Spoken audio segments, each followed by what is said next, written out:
Yo, how's it going, everybody? It's your favorite gymnastics coach here again to help you guys out with another video. Today, we're going to be doing something a little bit different than usual. We're going to be talking about how to transition an athletic career into a financial career.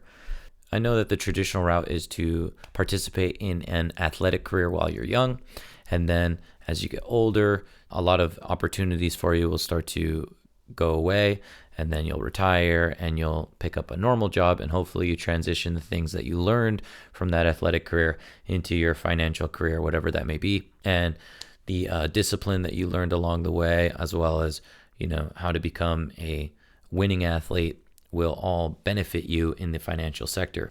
But if you're stubborn and you really enjoy athletics and you don't really see yourself doing things outside of an athletic career, this video is going to help you determine which route you should take and give you some advice in terms of what's out there, what you could potentially get involved in that would be similar to the athletics you're familiar with. Let's get started. There are 4 different typical career paths you can take in an athletic career path. So let's go over them, starting with the first one, which is pretty obvious: becoming a professional athlete. So this is what most kids dream of doing as they're growing up. Now, the thing about this is that it's not as incredibly difficult as it sounds. Now, it's still really, really challenging, and most people won't be able to make this career path work. But most people only think about the very top pinnacle of professional sports like NFL, NBA, NHL. But there are other leagues that are also professional that aren't the top tier that most people don't know about. And they pay living wages, and in some cases, they pay very, very well. There are definitely B tier and C tier professional leagues that you can join and that you can get recruited into, or you can go and put yourself out there and talk to these representatives directly that represent these leagues.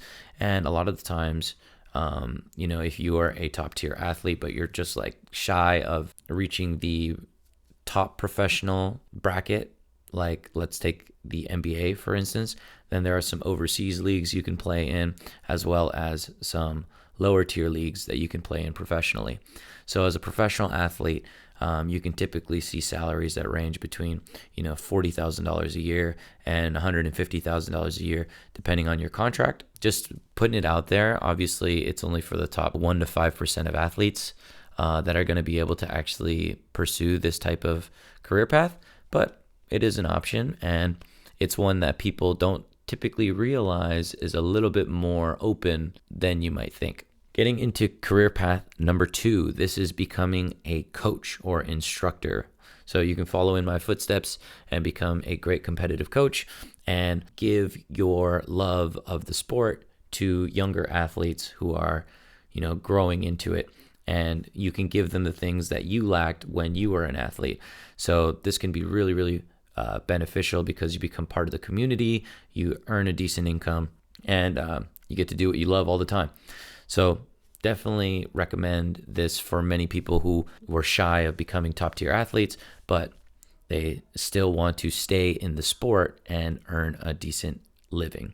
So coaching, you're typically going to see between $30,000 and $100,000 a year. This is dependent on whether you're a competitive coach or a recreational coach. Recreational coaches will typically earn less, and competitive coaches have a lot of resources to earn more income. So I put that kind of salary cap of $100,000 as the top that you'll get paid for your services, but there are ways that you can out earn that if you do some extracurricular work. As a competitive instructor, you're going to get paid for your services, but you'll also be able to work one-on-one with students privately, where the parents pay directly, and that way you can earn more income. You can set up clinics as well, and you can do a lot of things outside of that, like online training. There's a lot of ways to bolster your income and make a very good living. And if you're a recreational coach, there is a way to make a good living that way as well. If you don't want to do the competitive stuff and you just want, to be around kids that are having fun and, enjoy the parts of the sport, like just share with them the parts of the sport that you really enjoyed, then you can do camps. And camps are a great way to earn extra income, especially if you are setting them up. So if you're setting up the camp, you could become a really high tier earner just by creating that side business, essentially. So I would highly recommend thinking about that if you want to, delve into a athletic career that doesn't involve you actually competing. All right, let's get into number 3. So number 3 is going to be personal training and online training. So personal and online training, typically the way that you go about this is that you would work with a certifying body and you would take their courses, and then after passing their exam, you'd be certified under their association.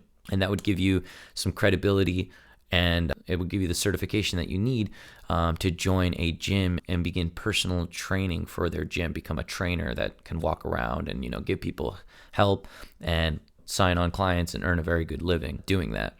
I just want to make sure that you understand that if you become a personal trainer, you're probably not going to be working with top tier athletes. That is extremely, extremely rare. And usually they want ex-competitive athletes to take on those roles. So if you're not a top tier competitive athlete and you become a personal trainer, most of the time, I'm not saying every time, but most of the time, you're going to be working with the elderly and you're going to be just building up their base core foundation just enough so that they can move around, not fall down, and live out the rest of their life, being happy and healthy. So you are helping out the community. It is worthwhile, but just letting you know, it's not going to have that same athletic feel as being a professional athlete or being a competitive coach. It's going to be more just helping out the everyday person build up some regular strength so that they can have fun in their retirement. Moving on to online training, if you're certified, it's not really that important. You can call your site an online coaching site if you don't want to get certified. But if you want to be a personal trainer and do it online, you're going to need to transition into a social media platform like Instagram or YouTube. And these can also pay you if you're large enough, but it takes a long time to build up the audience. And on top of that, it doesn't pay that well. Keep those things in mind, but if you build up the base, you can earn a very, very good income from online coaching, but it is becoming way more saturated. There's way more competition nowadays. It's probably on the same scale as drop shipping nowadays, maybe a little bit better than drop shipping. So keep that in mind. It's probably not the best route to go about. Personal training in person still works just fine. But as I said before, probably going to be working with a lot of elderly rather than great youth athletes. So a couple of things to think about. Number 4, and this is the last one, the big risk that everyone wants to take, becoming an entrepreneur. That would mean building a business, opening a gym, opening a center, opening some sort of class. The way that I would go about this, if I was to do it myself or take this responsibility on myself, is I would become a coach at a regular gym, and then I would work with that gym to start my own program. So let me give you an example. You start at a gym, you teach a yoga class there 5 times a week, you get paid almost nothing, but you don't worry about that just yet. You talk to the management and the ownership and you tell them that you have a large following at the gym. And if you opened a really early yoga clinic or some sort of yoga camp that people will pay tuition to come to every day, right? Because a lot of these gyms, they offer classes for free. So if they're taking free yoga classes, what you can do is you can start a yoga camp, which would be like maybe a 2-hour camp in the morning or something like that. And it's, hands-on, you do all the work, and there's a tuition for it. And people who are outside of the gym can enroll in your classes, right? And they can go in and do your class, and then they can, if they don't buy a membership, they can leave. And a lot of the times the gyms will give you a percentage or some sort of commission for bringing in those people. And after a while, you might be able to bankroll yourself up large enough to open your own small studio and take all of your clients over with you. And then that could become the beginning of a future gym. But the problem with this strategy is that there's a lot of working pieces. There's a lot of time investment for something that might in the end just come burning down if you're not able to keep a large enough clientele base over the years. So it is very risky and it does have the highest chance of failure, But if you make it work, it also has the largest reward. You're going to earn the highest income you possibly can versus the other strategies that I mentioned here.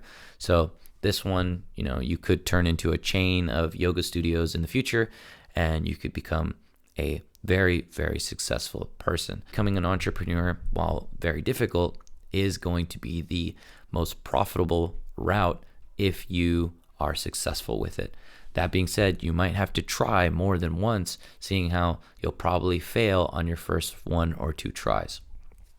That being said, don't stop me from letting you try. And if you have a great idea, that's a higher chance of success than normal. So a great idea partnered with a game plan, partnered with a good work ethic, there's a very high chance of success there. But most people don't have all those pieces together.